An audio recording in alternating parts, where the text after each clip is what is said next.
ஒரே ஒரு வாழ்க்கை வரலாறாக வாழ்ந்துரு அப்படின்னு ஒருத்தன் ஈஸியாக சொல்லிட்டு போயிட்டான்.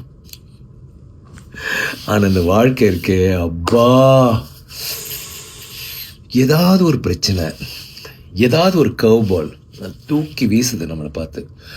அந்த மாதிரி நிறைய சந்திக்க வேண்டியது இருக்குல்ல.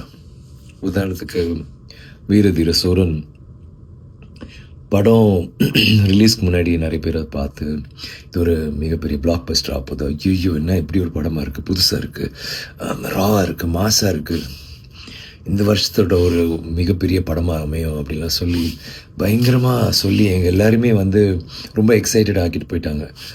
ஆனால் பார்த்தா எல்லாருக்கும் தெரிஞ்ச விஷயம், லீகல் ப்ராப்ளம்ஸ், ஹைகோர்ட் ஒரு 4 வாரம் ரிலீஸ் பண்ணக்கூடாது, இதை சால்வ் பண்ணலன்னான்ற ஒரு கட்டாயம், அந்த மாதிரிலாம் ஆயிடுச்சு. எனக்கு என்னென்னா இந்த படம் எப்படியாவது நம்ம ஃபேன்ஸு போய் சேரணும். ஏன்னா இந்த படத்துக்குள்ளே அவ்வளோ ஒரு முயற்சி நாங்கள் எல்லாருமே போட்டோம். அருண், நான், ப்ரொடியூசர் எல்லாருமே, இந்த படத்தில் நடித்தவங்க. ஒரு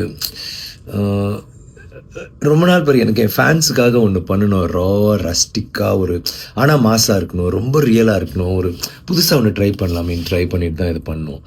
ஸோ அது வராத பட்சத்தில் ரொம்ப கஷ்டமாக இருந்துச்சு. அப்புறம் நான் யோசித்தேன், இது ஏதாவது ஒன்று பண்ணணும், நம்ம சினிமாவுக்காக நம்ம எது வேணாலும் பண்ண தயார், எல்லாருக்கும் தெரியும். இதெல்லாம் ஒரு மேட்ரான்னு சொல்லிட்டு என்னால் என்ன பண்ண முடிஞ்சதோ பண்ணி படம் வெளியில் வந்துச்சு.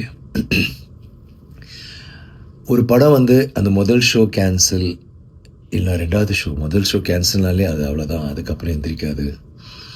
ஆனால் எங்கள் படத்துக்கு 2 ஷோ கேன்சல் ஆகி சாயந்தரம் தான் வந்துச்சு. அந்த ஃபஸ்ட் டே ட்ரான்னு ஒன்று இருக்குல்ல, அது கண்டிப்பாக பாதிக்கப்பட்டுச்சு. ஆனால் அந்த தியேட்டருக்கு பார்த்த ஒவ்வொருத்தரும் முன்னாடி என்ன சொன்னாங்களோ அதை விட அழகாக நிறையா, எஸ்பெஷலி ஃபேமிலிஸ் நீங்கள் பார்த்தீங்கன்னா அவ்வளோ வீடியோஸ் எல்லோரும் சூப்பராக இருக்குது, பயங்கரமாக இருக்குது, மாசாக இருக்குது, ரொம்ப என்ஜாய் பண்ணோம், சீட் நுனியில் உட்காந்து பார்த்தோம், அவ்வளோ நல்லா இருந்துச்சு படம் அப்படி இப்படிலாம் சொல்கிற போது கேட்குறதுக்கு அவ்வளோ சந்தோஷமாக இருந்துச்சு. அண்ட் இப்போது அது ஒரு பெரிய ஒரு வெற்றியை நோக்கி தான் போயிட்டுருக்குன்னு ரொம்ப உறுதியாக எங்களால் சொல்ல முடியுது. அதை நினச்சி பார்க்கும்போது எனக்கு நன்றி மட்டும்தான் எனக்கு உள்ளே தோணுது. உங்களுக்கு நன்றி சொல்லணும். இந்த படம் உங்களுக்காக பண்ண படம். இது நாங்கள் நினச்சது நடந்துச்சு, சேர வேண்டிய இடத்துல சேர்ந்துட்டுருக்குன்னு நினைக்கிறபோது ரொம்ப சந்தோஷமாக இருக்குது. வீரதீர சூரன் பார்த்தவங்களாம் என்ஜாய் பண்ணியிருப்பீங்க, பார்க்காதவங்க பார்ப்பீங்கன்னு நம்புகிறேன். தேங்க்யூ.